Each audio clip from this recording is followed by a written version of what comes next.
Steve Evans, let's just jump straight in with the transfer news. 2 signings this week, which you must be delighted at, but is there also a sense of relief that you've got them over the line? Well, I think we always thought that would happen. You know, when you're dealing with Manchester City, that doesn't happen in a day, and that's nothing to do with the football side. That's they're such a big club. They're involved in such big business that we're probably a little pawn in a big game for them. But they have treated us with the utmost respect. And when Leon asked the question, "Can we now get this done?" It was done rapidly from their point of view. So thank you to them. And with the opposite thing we are in, obviously he was in America with the Brentford first team squad. I think got on in one of the games as well and trained really hard. So it was the weekend before Aaron was back in the country. So again, we always thought that we could have him here, but we also understood that there was a lot of competition in particular for both signatures, but in particular Aaron's. And but we remained hopeful we could get something done. I've got a great connection with his dad, who I played with and against many times. He's a brilliant lad, Stephen, and of course I had the secret weapon in Ivan Toney. So from that point of view, Aaron was keen to make it happen. Told us last week, but until players have signed a contract new and signed their allegiance, and you never know, because I've also been in a situation where players have been in the training ground. I've heard, not me personally, but I've heard of stories where players are in the training ground, medical completed, go for a shower and never come back. Just leave the training ground, go and sign somewhere else. But that's the nature of the game, because it's such a short career for these young men. They have to make sure they're doing what's right for them too. You've had them in the building for a week or close to a week. What have you made of them? What's your first impressions? Good people. Both lads been brought up really well, sensibly. Both keen to do very well in their own careers and for us. They've fitted into the group very well. There's none of them what you describe as extroverts. They're more introverts than extroverts, as in they're quiet how they go about their business. But I've seen a board player with my own eyes many times. I've always said, these ain't pickled onions. Some people might think they are, but they're not pickled onions. So they work, and my first judgment is always my eyes, and then my second judgment is my staff and Leon, if they've seen them as well. And character comes into that when we meet the players. And of course, it's always wise these days to take up references from lads that's been in the changing room with those players, or players that's played with them. The Brentford one was easy, and yeah, I didn't need to speak to anyone at Manchester City, because I know from doing my badges, Scottish FA badges, a few years back, then I was fortunate enough to be in Pep's company many times and watching him through his routines. But more importantly, I knew that if he played a player in the first team at Manchester City, he's got to think you've got a lot of ability, and more importantly, when you're young at Manchester City, he just demands that they have the right attitude. So they've come into the building and they've been very humble, which you should be, and they're working very hard. Well, 2 young players, both with interesting backstories. I mean, Finley went to Man City as a 13-year-old for a reported 6-figure fee. A lot of pressure on him as a kid. But is it almost a case of coming here, he can develop and progress without the full glare of the spotlight? Yeah, I think so. I think they put him, obviously, he went to Swansea on loan. Obviously, I've spoken to the manager at Swansea who had him, and the director of football down there. And they play more akin to Manchester City football, Swansea do, than what we do. But I think what was identified at Manchester City is they wanted them to go in an environment where it was more physical, more demanding, had more of a structure, more of a demands placed on you as an individual, a smaller squad type of environment. So I think that's why we ticked all the boxes from a Manchester City point of view.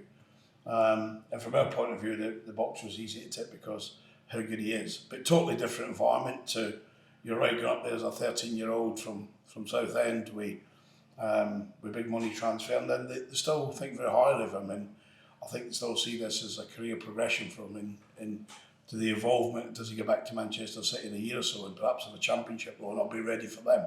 I'd say this is probably an interim step. In respect of Aaron has all the attributes that Ivan Toney had when I first watched Ivan. That's not me naming it, and he's not Ivan Toney, let me be clear at this. He is an international superstar, Ivan, worth probably 80-90 million. So, but he had all the attributes that I identified in Ivan. I've seen Ivan play at Newcastle 23s and playing for Wigan and Scunthorpe and Low, and that's what I seen. And I first come across Aaron only when I watched him against my team for Wimbledon, and my two centre backs, I don't think to this day have ever recovered from that night because they run them ragged. And I've followed his progress. We tried to get him here, of course, in January when he chose to go to Accrington. He did so. The kid was tremendous to play. He wanted to play in League One rather than League Two, and I get that. So he gets a big opportunity now to come and play in a team that will play to a lot of his strengths. And he adds something that perhaps the squad didn't have. He's big, tall, target man almost. He is. He also brings a lot of technique to his game as well. Very similar to Ivan Toney. No one would say Ivan Toney's a target man. They'd say Ivan Toney's a world-class striker. So Aaron's got a lot to develop on that front in terms of technically on the floor. But he's an incredible, people say it's an asset, and it is an asset to work as hard as he does. I can remember I'm not going to talk too much anymore about Ivan, but I remember brought him to Peterborough. And if there's one thing we had to address in this game, it was how hard did he work off the ball, because he's got everything. He works hard off the ball now, as hard as he does on it. And that's why he's as good as he is. So these are the type of chats we've had with Aaron, but he has that in his bag 10 out of 10 every week to work hard for the team. And that was a criteria that we were looking for as well, given how we play. And it's a strange thing to say because it's just two players, but it suddenly feels like the squad's getting to almost where you would want it to be. Yeah, very much so. I think we're probably 2 weeks away from Dan Sweeney being fit, Harry Anderson being fit. Elliot Listow hopefully be fully training today. Well, he's been fully training, but hopefully he's still at it today and tomorrow and plays a part at Sixfield. So we're very quickly becoming a squad as opposed to everyone identifying that we're short. But full credit must go to our chairman, to Phil Wallace. I was speaking to him lengthy period yesterday, and I had to thank him, because to deliver, Ben Thompson at a Porsche was quite tough, because everyone knows Darren McAntony's not the easiest to negotiate when you try to get a player out. I know it. And to deal with Brentford, who of course in any world don't need to sell, but they presented some options and figures to our chairman, and he agreed to do it. So we thank and acknowledge it. Once again, his personal support. Without him, it just doesn't happen. You said on Saturday that there was the two had the outline agreements agreed, but you're hoping maybe there will be a third one? Well, I think we're hoping for two more. Now, whether that is it going to happen before Saturday? Probably not. Does the conversations continue with me and the players and Leon and his opposite number at those clubs? Yes, it does. So we'll continue to work hard. It wouldn't overly surprise me if we have a new player in the building this afternoon, tomorrow morning, but I'm not expecting it, in all honesty, but it wouldn't surprise me because we know how advanced the discussions have become. So we're really at the liberty of those other clubs getting players in, very much like, if you remember last season when I was talking about Caskie and Gilby, and we said we were waiting on Charlton at that time getting some players. They got those players, which afforded them to move those lads to us. So we're very much like that with the two other signings we hope to make. But we still have funds in our budget. We've been very careful and very prudent in what we've done. The chairman was reminding us yesterday that he expects us to use that, but appropriately as we've done all summer, and we will if we get the right players. You said against after the Ipswich game that you weren't perhaps where you wanted to be at that point in pre-season. With Northampton and the league season looming on Saturday, are you there now? I think we'd rather have another week or two, but I think every manager would say that. You'll get the ones that do the old Pinocchio nose comes out and says they're wholly ready. We would rather have another week or two because we're just getting to the back end of finalising our squad. Where some of them really early. But there'll be no excuses from us. Most of our squad has been in place since we come back in for pre-season, and we've slowly added to it. And there is no doubt we've added some quality to it. Now, and I know we picked the team here with integrity and honesty, and it'll be the lads who demonstrate in the next 40 years who deserve to play. That'll go a long way to putting you on the starting team sheet or on the bench at Northampton. Sunderland, we have maybe options. I'll leave you one or two off the bench. One concern was Terence Van Kooten. What's the latest on him? I think Terence is going to be out till mid-October. I think that's a reality of it. We've always understood it. It seems a long time away, but in reality we're in August now. So it's not that long. It was from when he had to have his a minor operation that T's had.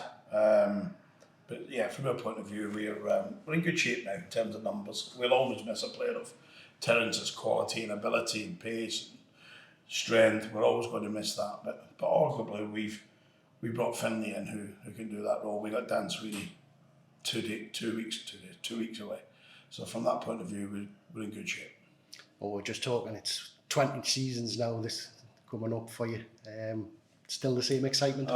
Christmas Eve tomorrow night, isn't it? You know, I think every manager will go home at the start of a new season, and we all have aims and ambitions. You know, we're going up into a league that's going to be really challenging for us. You only have to look at the size and the quality and the name of the clubs. I know we've lost Ipswich in Sheffield Wednesday out of League One that we've got up into, but arguably there's Reading is now in our league and Wigan's in our league, and these are big clubs who's won FA Cups and been at the top level of the game in the Premier League. So, and we've not even started to talk about the Barnsleys, the Charltons, Portsmouth, Peterboroughs. I can keep going. These are recognised names in Derby County, the outright favourites under Warney. You know, this is a real stern challenge for us. We need to meet the challenge and be sensible.